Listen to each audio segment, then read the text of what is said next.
Yesterday, I put in my 2 weeks' notice for my retail job, which I've been working for about 10 months now. Making this video to tell you guys what I've learned, what I've experienced, and to try to pass on any wisdom I may have. So, welcome to a new video, and let's get started. Let's get straight into it. So, yeah, retail. It's very interesting. You're gonna hear different things depending on the person, but for me, I had plenty of good days and plenty of bad days. And unfortunately, the bad days are always worse than the good days. They always stick with you more. And retail is one of those things where I feel like people think it's okay to talk bad and get angry at the workers, which is not cool. I had a lot of people get mad at me for prices and like, things are overpriced or, why can't we have more cashiers and that sort of thing. And I'm like, dude, I have no control over this. I just work here. So that obviously it's not fun to always have to argue back. And so that was one of the downsides. Another downside is that I felt more like a tool than a person. People wouldn't talk to me like I was a person. They talked to me like they needed something, which makes sense because, like, really, I'm a worker there. But it's just, it takes a toll on you. And I was working 40-hour weeks during the summer. And so I barely got out with my friends or anything. And so that was my main way of getting out. And so obviously that's going to leave an impression on me. Now, some good things is I met a lot of cool people. I met a lot of nice people and good amount it gave me experience in the real world, which I think is good. I didn't really have a actual job before that. So, it was nice to get me out and give me some experience. It also taught me how horrible 9-hour shifts are. I worked at a thrift store, so it was either I was at cash or putting away clothes and stuff. But it was a lot of physical work, and I have a chronic illness, so I'm always sore. And so anyway, it taught me a lot about work ethic and that sort of thing. I didn't really make any friends through it, sadly enough. I didn't meet a lot of people my age. I didn't meet any girls. So, yeah, it was one of those things where it taught me a good amount. It was a very toxic environment, though. A lot of old people would yell at me, and we're not always allowed to yell back, right? And so I kind of just learned to be used to yelling, and that's not healthy. I don't think it is. And so the reason why I quit, actually, I wasn't planning on it. I'm going to college now, and so during the week I can't work. My schedule's kind of wonky. I'm taking a condensed program, which means the workload is somewhat high, and so I decided that I'd take off the week and work on weekends.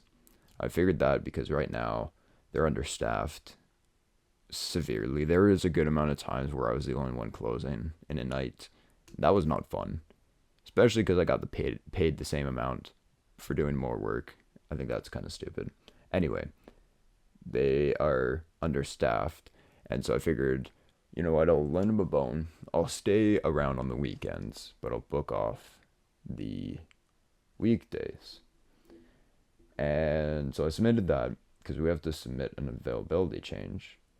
So I got a call from the store supervisor, and she was like, hey, you can't do that without a good reason.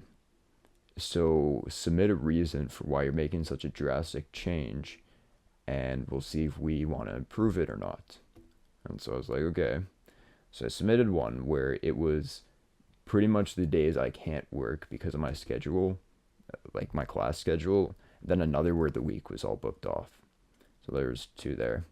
And so the one with actually both of them got rejected.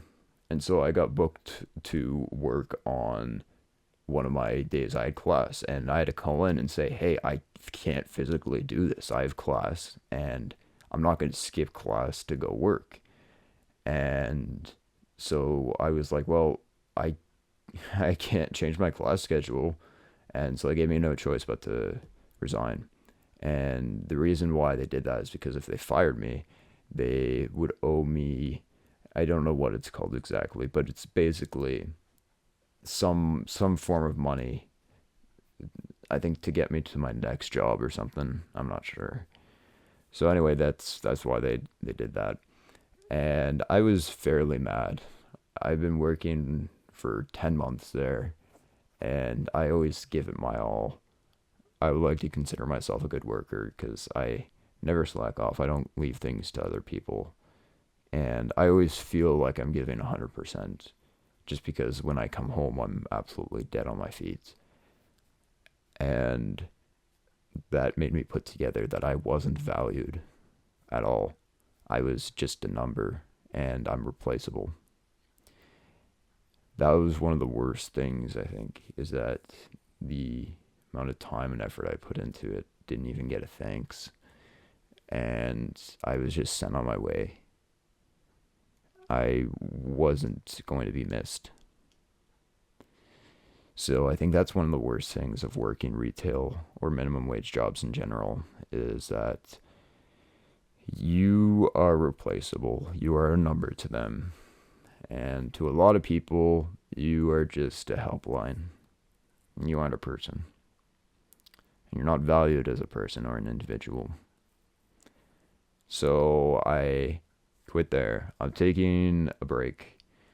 I'm gonna wait a few months before getting another job because I need a mental health break more than anything. I was getting quite depressed during the summer because all I was doing was working. You can see why my mental health was worsening. It was just one thing after another, and I felt like it was all out of my control. So, yeah. One of the downsides, though, is that was one of the few ways I got out. I didn't get out much with friends. I don't have many friends, and especially now, most of them moved away. So now I fear that I might spend too much time at home, but we'll see where that goes. So the point of this video is I'm not telling you to quit your job. You do whatever you want to do. I'm just saying that sometimes you have to make sacrifices for your own mental health, but also for your future. I didn't want to quit because I like having money and I like having a secure, knowing that I'm secure with money. But I also know that post-secondary is important for my future job, right? And so you kind of have to weigh your options a bit and figure out what's best for you and what's best for your future. Now, I think I'll wrap it up here. I hope you guys might have learned something from that. I just wanted to talk a bit about my experience and see if it helped you. Because I find there's very few videos just talking about, minimum wage and jobs just casually like this rather than being like, oh, you need to work throughout college and blah, blah, blah. And it's like, I don't care about that, man. Just give me some raw information. So I hope you guys might have taken something from this. Let me know what you guys think, and I'll see you in the next video, okay? Alrighty, take care of yourselves. Bye-bye.